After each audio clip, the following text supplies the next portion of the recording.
Time check, 2 p.m. And, tumatawag si Kuya Kahil. Sagutin natin muna. Yes, Kahil? Kahil? Nawala. Alas dos na ng hapon. Kahil? Mom, Oy, we're already changed. Can we watch TV while waiting? did you ask your auntie? Did she say yes? Not yet. Alright, I'm on my way too, so it's okay. Are you all ready? Yeah, we're all ready. What is Mayumi doing? I made her Dali sleep. tagang. I was with her. Asa ka adto? Adri sa Mom, Wait lang anak, I'm coming. Okay, you can watch TV. okay. Bagsakan, di ba ma'am? Pero pwede ta diri mag-agi then Giliamax na side. Sige, same ang kanin nga bagsak. Sige, so din balik na lang ka. U-turn na lang ka. Alright. Kidrawan po mag-agyo. Sige, dali na tanong. U-turn na lang ka para di talanganin. Kaya nakaliko naman po ka. Anyway, 2 p.m. guys. At parang uulan. Ang summer dito sa Jensen. Hindi maintindihan.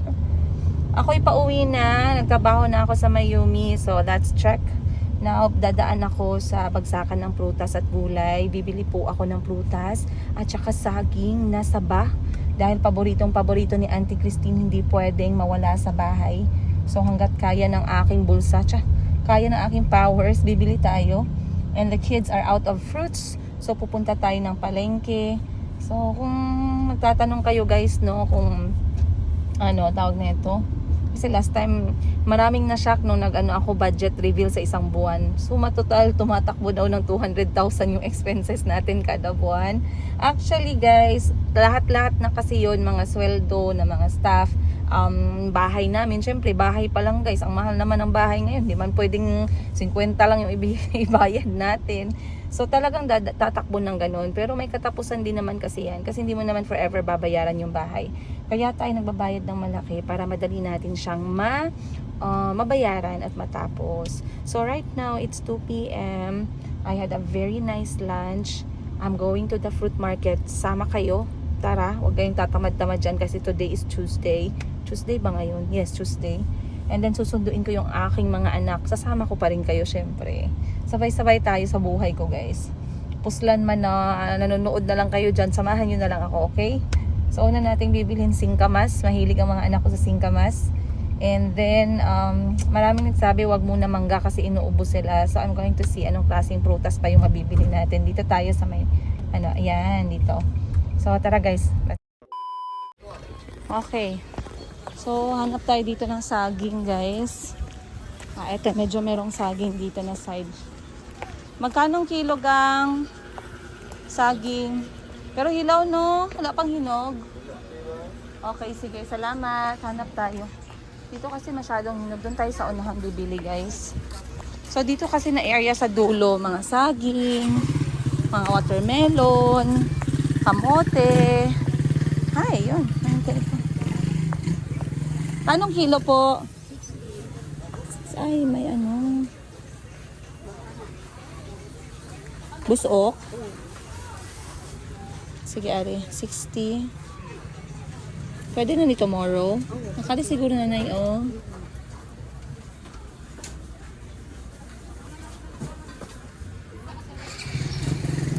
RM!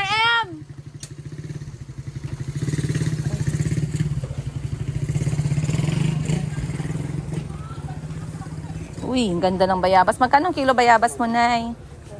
O, sige. Pabili din ako, Nay. Ano ni siya? Guava. Apple. Sige. Patayo. Okay, sige. Pabili din. Ilang kilo po na yung yung 6.103. Okay, sige. Then,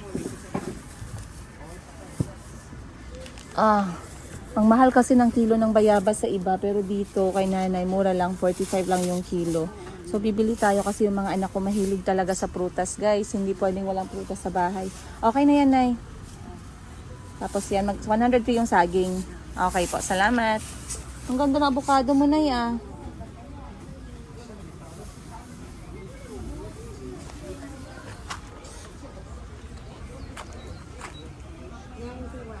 Okay. A few moments. Okay, next natin is singkamas. Ayun naman tayo guys. Para tayong maniningil ng utang na naka-heels. So dito tayo. Uy, kaganda ng mangga. Ganda ng mangga guys. 100 na lang ganit, tanggalon pag 5, unsa, Singkamas na lang. Bawas na ni ka na. Okay, bumili din ako ng watermelon tsaka orange. Si Colby hindi masyado sa watermelon. Hello po. Juicy ate. Kanong kilo? 45. 45 ang kilo. Singkamas tayo guys. Bali, 2 kilo. Ito na nila eh. Apo, yung mga juicy ate ha. Okay, thank you po. Anong kaibahan ng maliit tsaka malaki ate? Pares pa na. Ang ano lang, ang kalaki lang nila, ang ibang ano.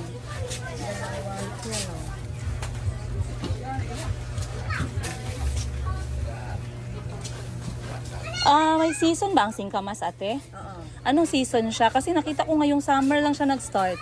Ang season niya. Mainit? Mainit or malamig? Summer? Summer. Anong buwan ate nag-start?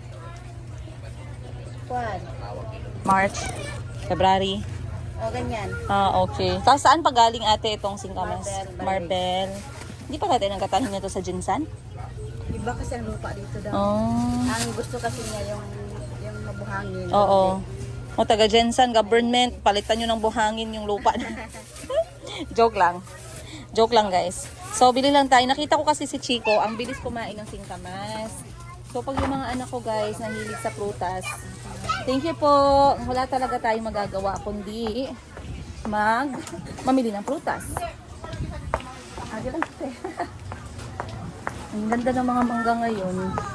So, hindi tayo bibili ng gulay today kasi may gulay pa si auntie last time. Pero sa prutas, ubos-ubos talaga. Tsaka yung nagsaging kami at kamote sa dagat, ubos din. So, aalis na tayo kasi parang uulan. At ayokong maliit yung mga bata sa soccer training nila. So, let's go.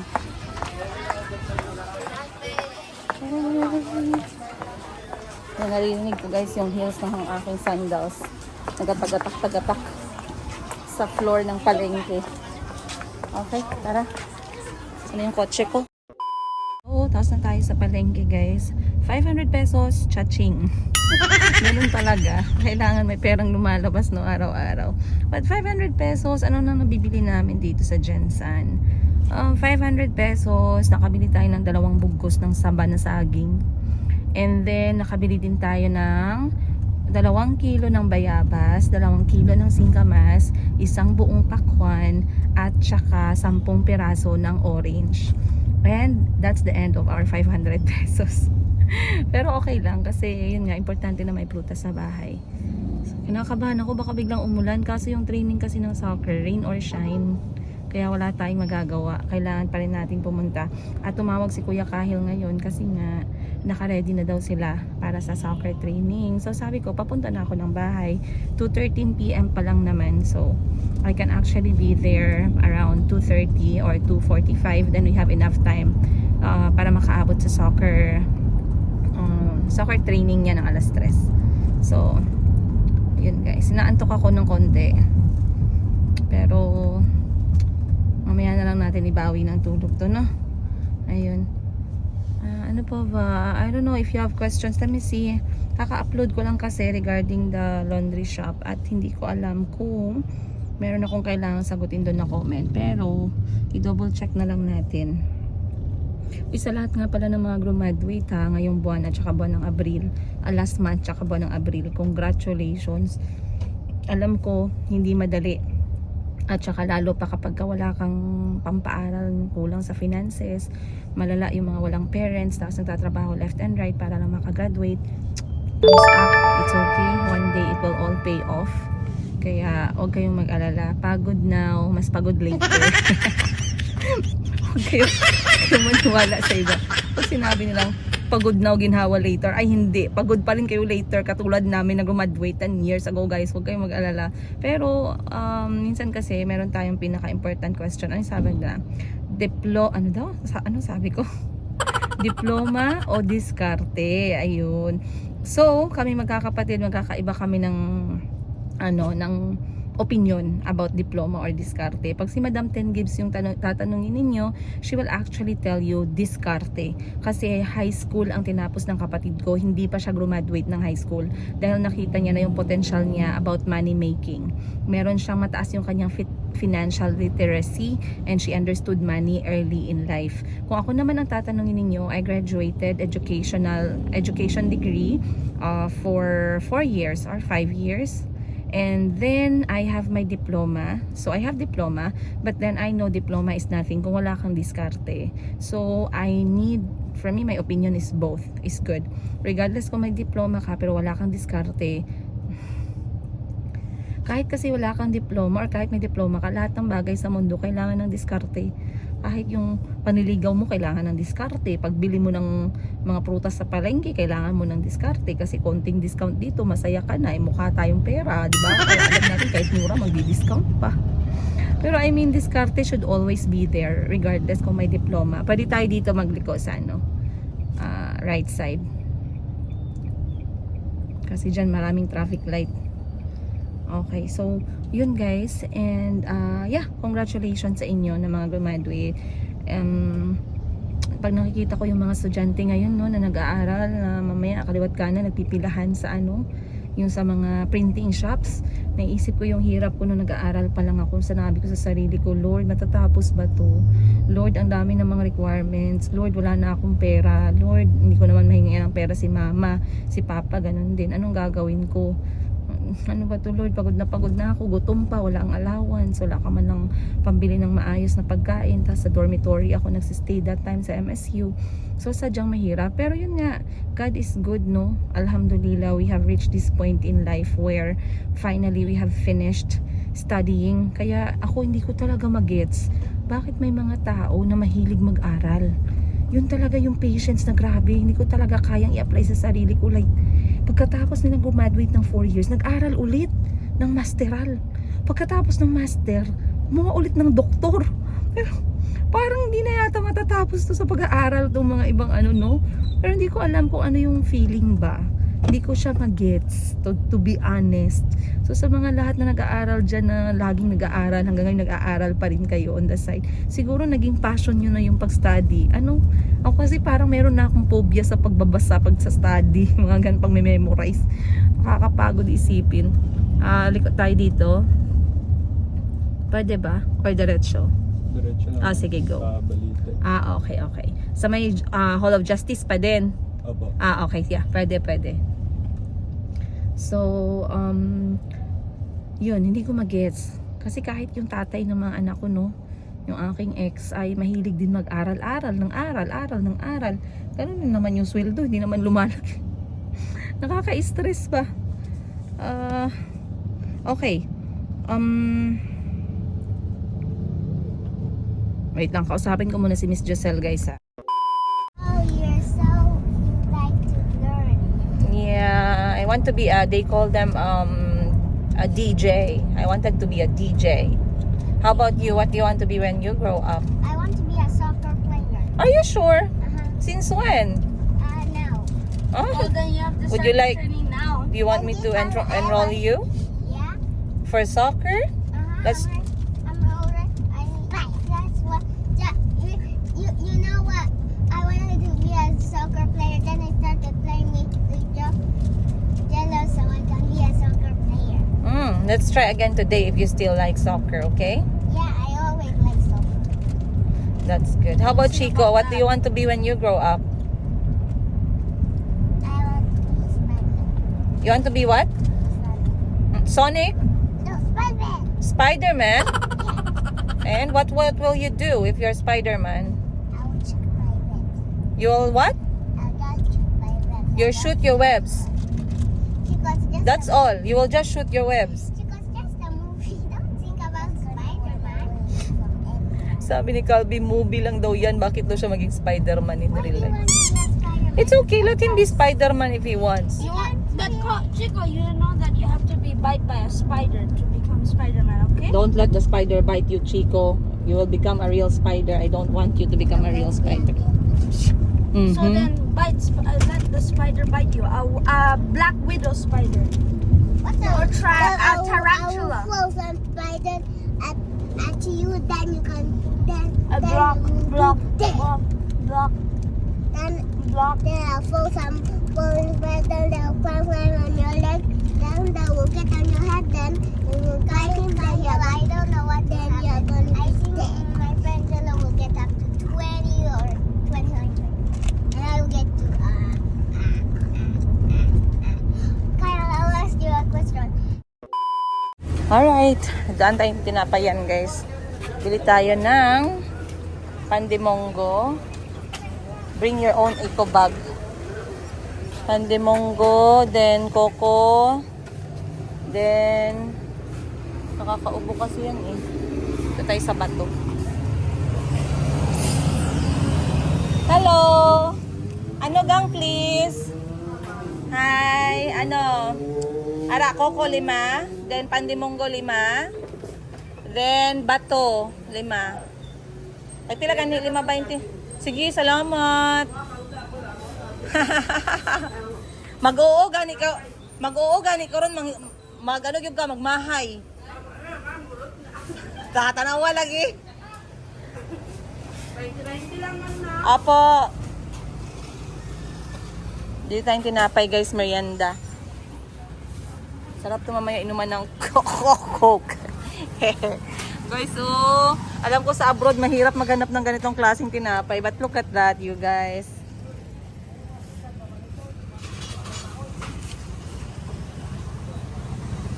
Wala pa may pineapple, no? A few moments later. Okay, I will watch you, but let me check if there's guava. Okay, you like those guava, right? Right? I'll try. Ah, you promised me that you will enjoy here. That's why you wanted to come with me. Because you are too scared. Hanap tayo kung may nahulog na bayabas dito. Ay, naku, Kalpi. Para talaga yan siyang lawyer. Para talaga yan siyang lawyer, guys. Meron kayang nahulog na bayabas ngayon. Okay. We have one here. Pero hindi siya hindi siya hinog. Ay, meron na-comment. Gusto kong sagutin. Ha? Okay, like I heard that Jello always comes very early. early. But how come he's not here right now? Washing in the bathroom. Or he said that? Uh-huh. You're so smart. He was washing what in the bathroom? He was washing his clothes. Really? Uh-huh. How about you? Do you wash your clothes? That's why you're early? Let's wait lang for Jello. I'm sure he's coming soon because the mom told me that he enjoyed his friendship with you yesterday. So now he's coming back to see you. Oh, that's so sweet. When is he going to come? I just have 8 points. What about 10 points? You can try to do 8 points with Jello. You can try to do better with Jello. Yesterday you played well. You were like kicking, running. Then what about Who? Calby, let me watch your brother. I don't want snakes to bite him. Yeah, but there's grasses here. The snakes can bite him.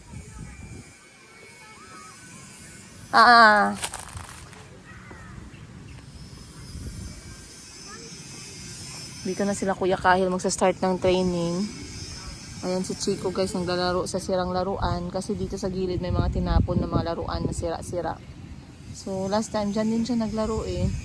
Si Chico hindi kasi mareklamo eh. Kapag wala lang siya sa mood, like pagod siya or gutom siya, mga ganyan lang, or gusto niya mag-toilet. Pero kapag okay yung pakiramdam niya, hindi mo siya nakikita nagre-reklamo. Magaling siya maghanap ng mga gusto niyang gawin, naglaruan niya. Pero si Calby ang sobra mareklamo sa lahat ng bagay. Ayan na si Kuya Kahil, magsisimula na silang mag-training. So manonood lang tayo, dito tayo sa gilid guys. Saka alas 4 na I think eh, ngayon pa lang sila magsisimula. So I believe mga 2 hours lang yung training nila and then it will end. So may comment nga pala dito no. Basahin ko lang yung comment. Kasi na-intriga ako dun sa sinabi niya. Sa recent episode. The what? Black car? The which one? Calby, come here. Calby, here, oh. Go check on Jello. Calby, come. You promised me you will behave, ha? I will not take you next time. Why are you there when kids are about to train? Lonely of what? You have to be patient while waiting for your friend. Look at Chico, he's playing with the yellow car. You go get the black car. Then get the other car.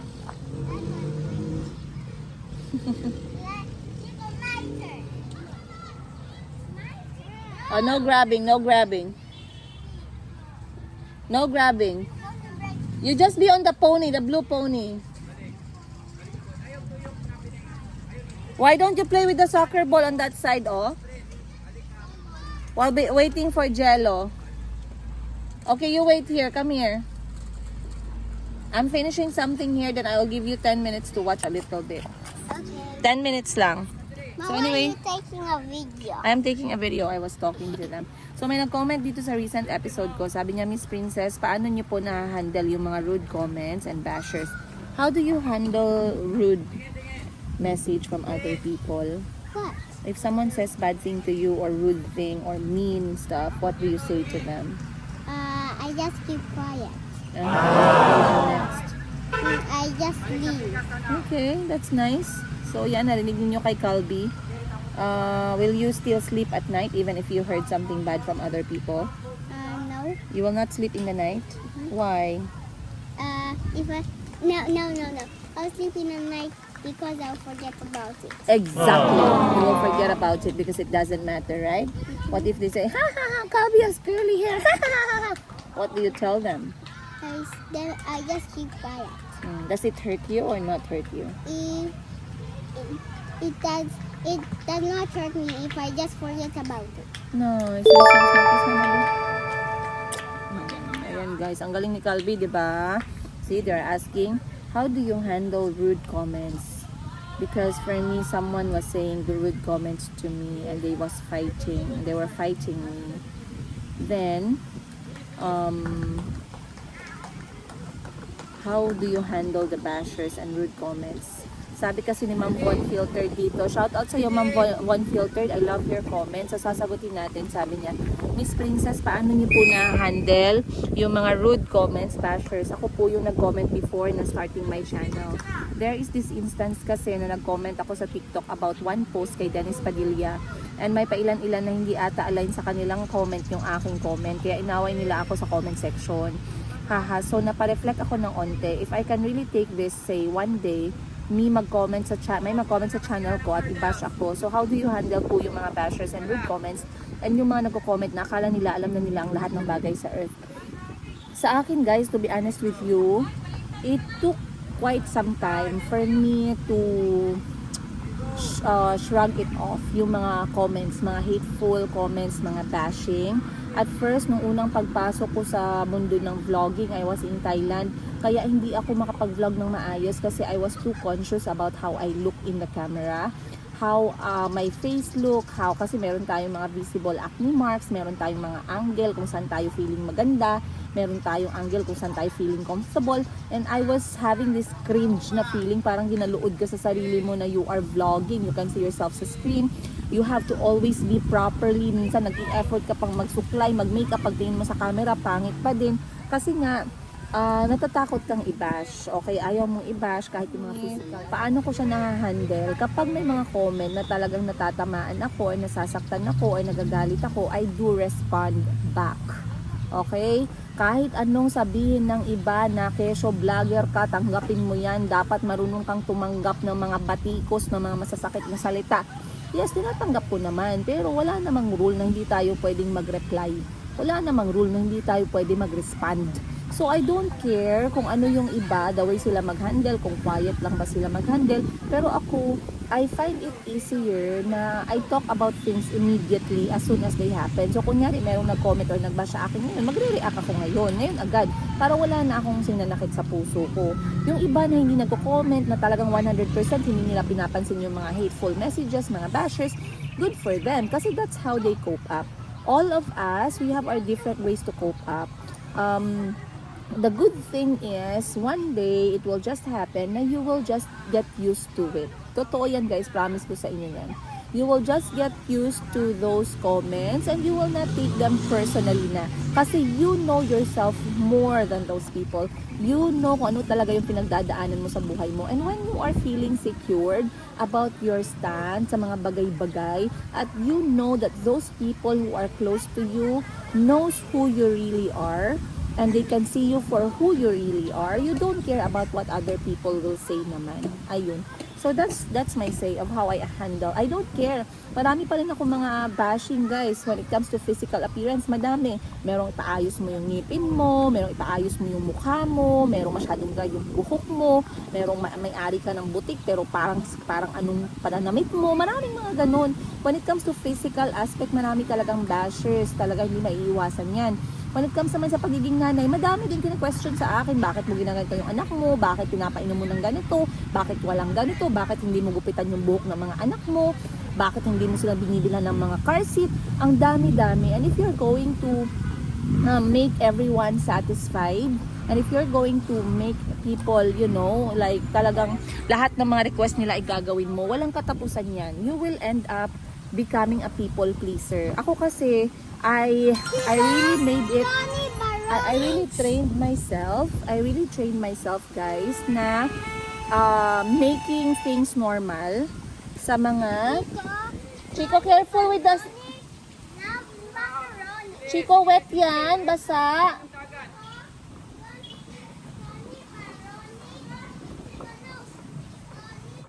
A few moments later. Things for yourself. Try to make sure na you are doing things for yourself, for your family, when you do something, when you decide on something. Hindi because someone is telling you to do it. Hindi because you are trying to satisfy those people. And like I said guys, pinapractice ko talaga sa sarili ko na nilalagay ko na sa utak ko na hindi ako magugustuhan ng lahat. Okay? And I am training my children the same thing. Not everyone will like you. Now, when you're younger, when you become older, in the future, inshallah, in the Philippines, in Thailand, wherever you are, not everyone will like you. Sa school man, sa work man. And when someone doesn't like you, that's even better. You know why?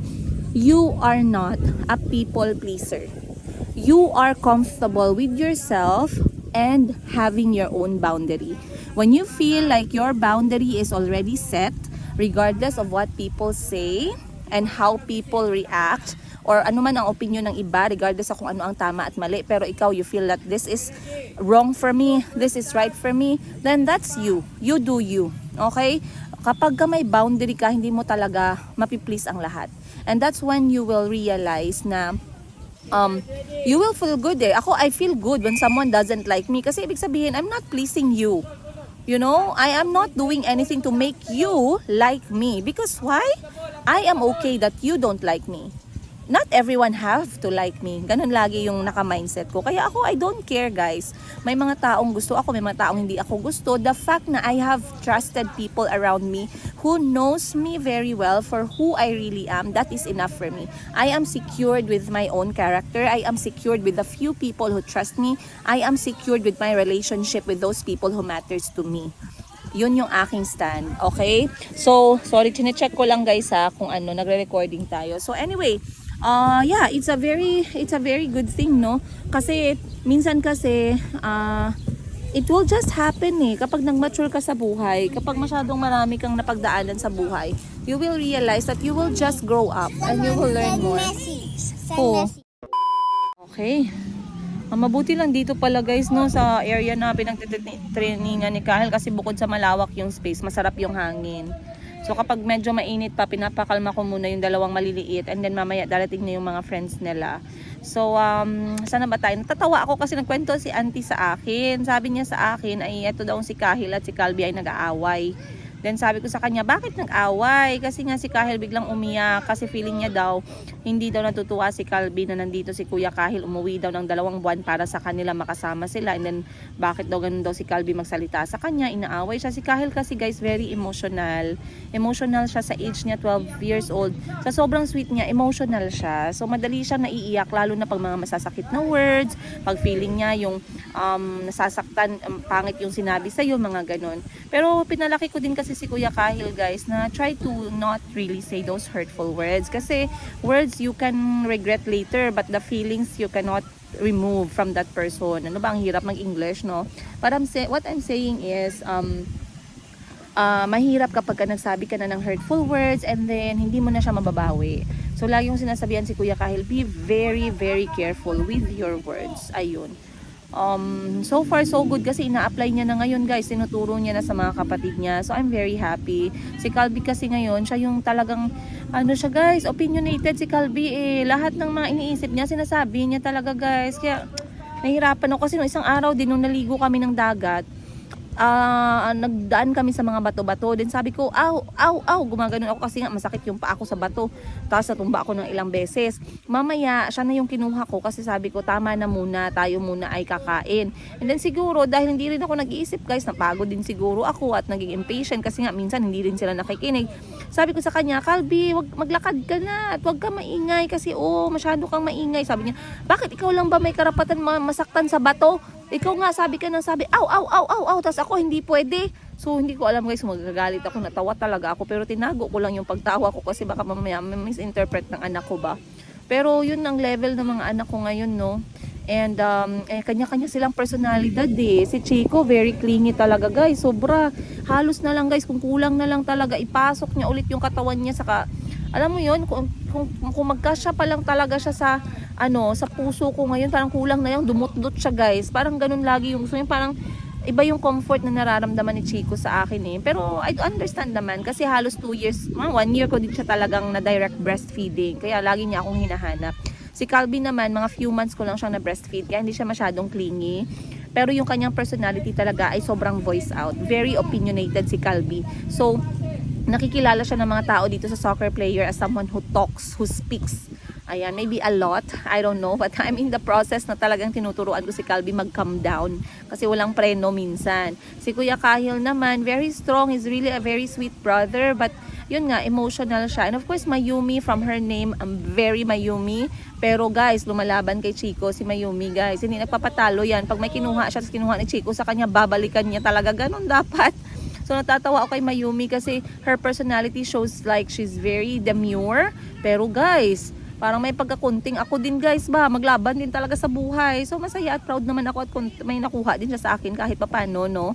So yeah, that's really amazing. Overall, I am so proud of my kids. They're not perfect but they're perfect for me.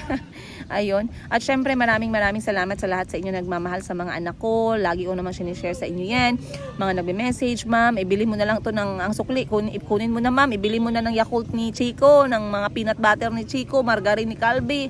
Ma'am, ibili mo na lang to ng anong paborito ni Mayumi, mga ganun-ganun. So natatawa talaga ako, pero maraming salamat po sa inyo. I really appreciate that. Ayun lang guys, no, ako muna mag-enjoy for the remaining time of the day. I'll see you guys on the next episode.